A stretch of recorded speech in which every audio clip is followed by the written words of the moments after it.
बोलूंगा वो आपको बोलना है, और अपने घर के बाहर, दुकान के बाहर या कहीं फैक्ट्री के बाहर।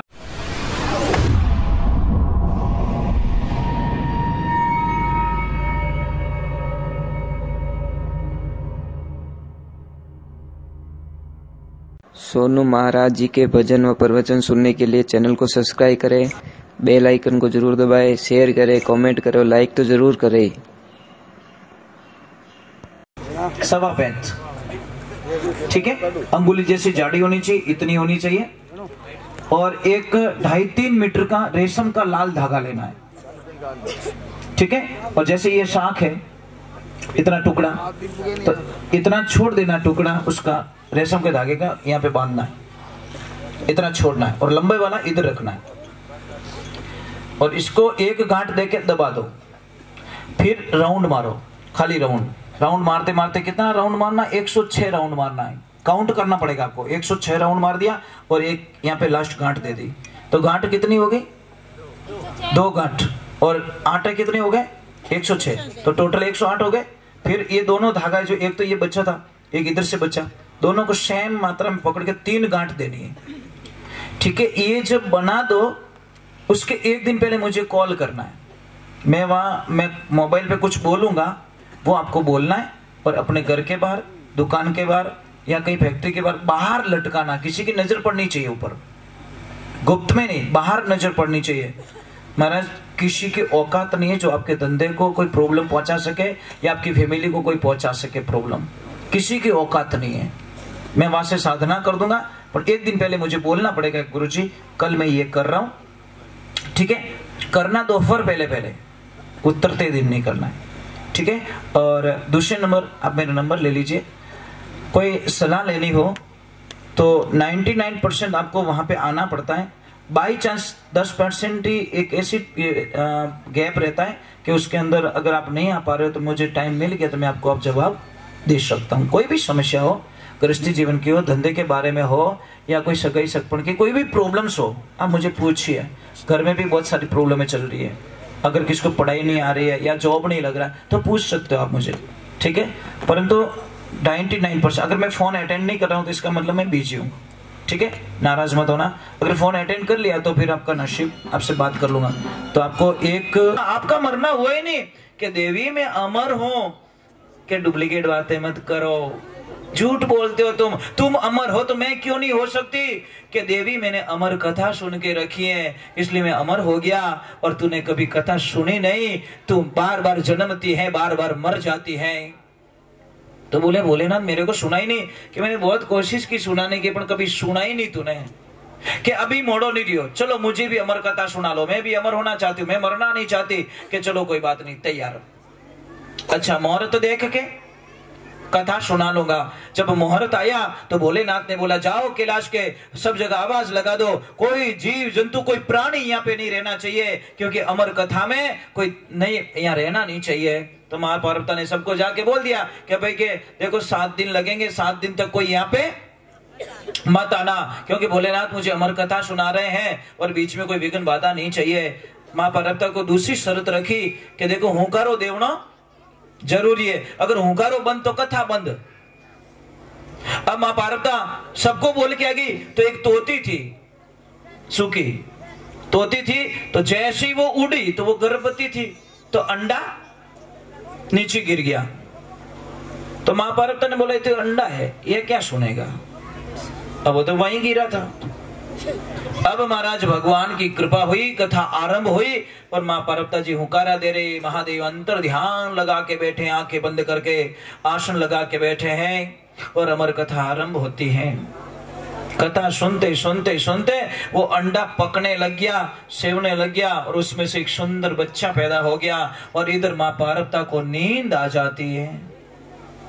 अब उस बच्चे ने बोला कि अगर हुंकारो बंद तो कथा बंद। तो वो शुक नाम का जो पक्षी था ना, तोता, वो हुंकारो देवनो स्टार्ट कर दियो। जब कथा पूरी हुई 7 दिन में, और जैसे ही महादेव ने जय बोली, एकदम पार्वती जी की नींद खुली कि कथा पूरी हो गई, कि हाँ, कि कहां तक हुई, तुझे पता ही नहीं है, कि नहीं मैं तो सो गई। ये अरे आप तो सो गए थे, कथा किसने सुनी? ओ हुकारो कौन दे रही हो? तो मैं भी आंखें बंद करके बैठा था कि ये तो पता नहीं है। पीछे देखा तो तोता का बच्चा। भोलेनाथ को क्रोध आया, ये चोर, चोरी से कथा सुन ली, अब मैं तुझे जिंदा छोड़ने वाला। भोलेनाथ ने आप देखा, पार्वती को बोला तेरे से बात बाद में करूंगा, मैं पहले इसको खत्म कर लेता हूं। इसने चोरी से सुन ली, लिया अपना त्रिशूल हाथ में और तोते के पीछे। तोते ने बोला भागने में ही फायदा है, डोकरा मन आगो पछो रेगो है। अबे महाराज वो तोता भागता भागता भागता तीनों लोक में घूम गया। आखिर में बोला कि अब बचने वाला नहीं हो। तो जैसे गए व्यास जी महाराज की कुटिया पे, और मां व्यास जी महाराज की लक्ष्मी जी बाल संवार रहे थे। बाल संवार से उबासी आई, और उबासी आई तो मुंडो खोलियो, और तोते ने मौका देख के मुंह में घुस गया, जाके गर्भ में बैठ गया। बोलते अब शेफ हूं, अब मुझे कोई खतरा, क्योंकि वो जानता था कि भोलेनाथ कभी स्त्री पे हाथ नहीं उठाते। और एक ध्यान रखना, जो सचमुच में इंसान होता है वो मर जाएगा, पर अपनी लक्ष्मी पे कभी हाथ नहीं उठाएगा और उसको गाली ग्लोज नहीं देगा। कदी ज अपनी लक्ष्य धर्म पत्नी माते हाथ मत उठाई जो, और कदी उन्होंने गाली ग्लोज मत कर जो। पर कई तो डीलर बैठा मोटा मोटा घणी गालियां बोले मारा जर्सी ची कंपनी री ब्रांडेड। हाँ तुम्हारी बेटी ने बोली जने थारी नानी याद आई नहीं। जब आप किसी और की बेटी को बोलते हो ना, जब आपकी बेटी को कोई गाली गलौज करेगा, थप्पड़ मारेगा, तब आपको याद आएगा कि सच में कितना दर्द होता है, कितनी चोट पहुंचती है। महाराज हम इतने नीचे गिर गए, इतनी नीच हरकत करने लग गए कि माताओं बहनों पे हाथ उठाने, एक तरफ मां दुर्गा की पूजा करते हैं और एक तरफ उस ओरिजिनल जो लक्ष्मी हमारे घर में है उसको हम गाली गलौज करते हैं। थोड़ा बहुत तो शर्म करो भाई, थोड़ी शर्म करो।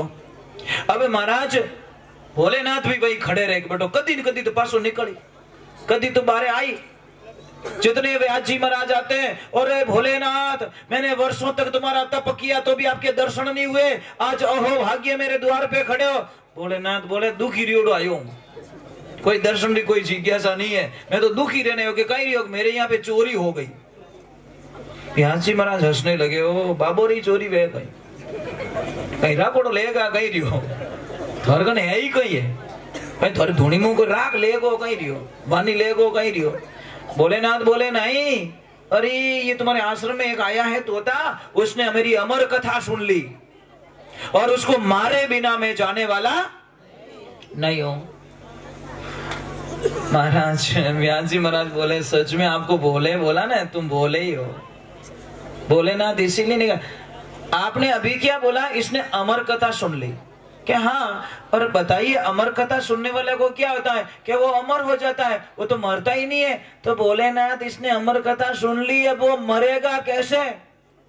क्या महादेव जी रो टावर आयो एकदम, हाँ ये तो कथा सुन ली, ये तो मरने वाला नहीं है। यूं जी पेट्रोल वायो लाल लाल यहाँ फिर लाल लाल, ये तो मरने वाला ही नहीं है। महाराज भोलेनाथ ने बोला रॉन्ग नंबर लग गया, चलो कोई बात नहीं, आवाज लगी आजा आजा तुझे कोई खतरा नहीं है। वो बोला नहीं नहीं चक्कर में आने वाला नहीं हूं मैं, जैसे ही आऊंगा ये माया है ना मुझे पकड़ लेगी और माया के जंजाल में मैं फंस जाऊंगा, फिर संसार के कर्म करूंगा और संसार के कर्मों में मैं बंधता जाऊंगा। मैं नहीं बाबा यहाँ सेफ हूं। ऐसे करके 12 वर्ष बीत गए, माँ के गर्भ में बच्चा आ ही नहीं रहा है। तब श्री नारायण विष्णु ने आके बोला एक गांठ बाकी रही, और उसने तुरंत साड़ी के पल्लू को छोड़ गए, एकदम हृदय से आवाज लगाई, रे द्वारकाधीश अब लाज रख ले।